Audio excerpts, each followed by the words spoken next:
They say the ride of a lifetime just for sheer pleasure, fun, and comfort alone is a trip on a cruise ship. And many have caught on such experience even as many cruise lines look to the country's top tourist draws as stopover destinations for their passengers.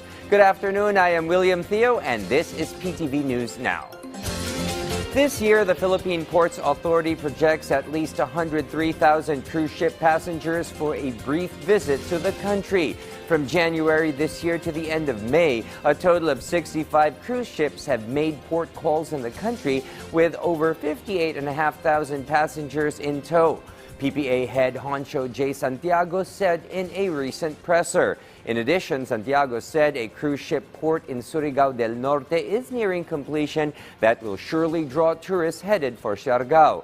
Terminal construction projects are also afoot in Aklan, Bohol Province, Camiguin Island, Puerto Galera in Mindoro Occidental, and Coron Island in Palawan that are a cinch to tremendously boost maritime connectivity and tourist receipts once operations kick off. Meanwhile, the PPA touts revenues of 25.44 billion pesos and dividend remittances of 5.06 billion last year, ranking them fourth among all revenue-generating GOCCs. Incidentally, the Philippine Port Authority's founding anniversary turns gold tomorrow, July 11. Meanwhile, the legalization of marijuana has spawned a boom industry of growers, vendors, and dispensaries in Gotham. Right now, just about every corner in New York City has a weed dispensary or marijuana shop, many of them colorum or illegal, with many more seeking a piece of the action. And so the city government and cops of the NYPD are after these cannabis-cheating vendors, as VOA's Aaron Reynan reports.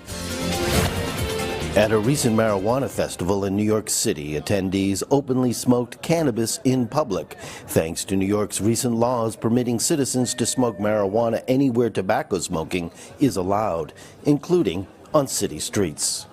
It's liberating in a way. You feel so constricted in this society, in this world, but in New York City we have the opportunity to be free in this moment. Despite the legal status of public marijuana consumption, the source of the product remains a significant issue. In New York State, over 100 legal stores are competing with thousands of illegal, unlicensed shops that sprang up quickly after pot was legalized. The initial law imposed only fines on these unauthorized stores, leading many illegal store owners to open without fear. We have the Mimosa, it's a sativa dominant hybrid. This imbalance has put financial pressure on licensed businesses, such as the Travel Agency, a legal marijuana store in the heart of the Big Apple. It's supposed to be a $4 billion market here in New York State, and I think last year the licensed stores only did around $40 million. And the hope is that we'll be able to open up more legal stores once we shut down the illicit shops.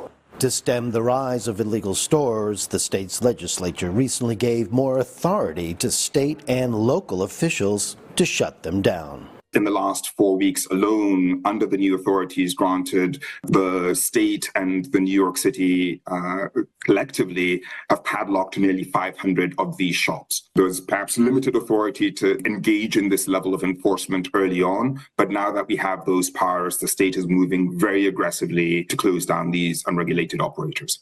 Owners of illegal stores like Billy, who asked that we not use his last name for privacy purposes, claim their stores play an essential role. Closing down all the shops is the worst thing you can do.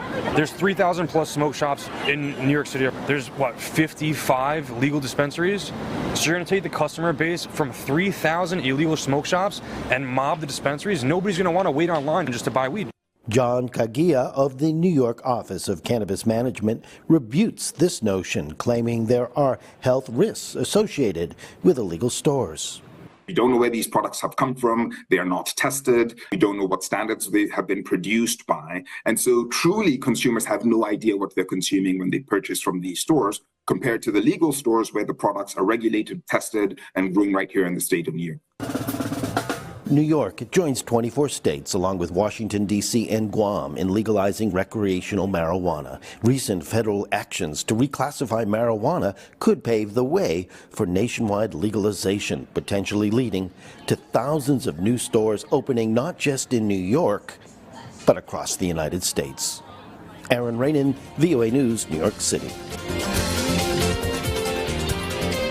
The 2024 Palarong Pambansa officially kicked off in Cebu City, and the games for higher, stronger, faster are on. PTV Sports' Bernadette Tinoy has all these details live. William, as the 64th edition of Palarong Pambansa officially opened yesterday, many Filipinos anticipate the skills and talents of athletes from different regions.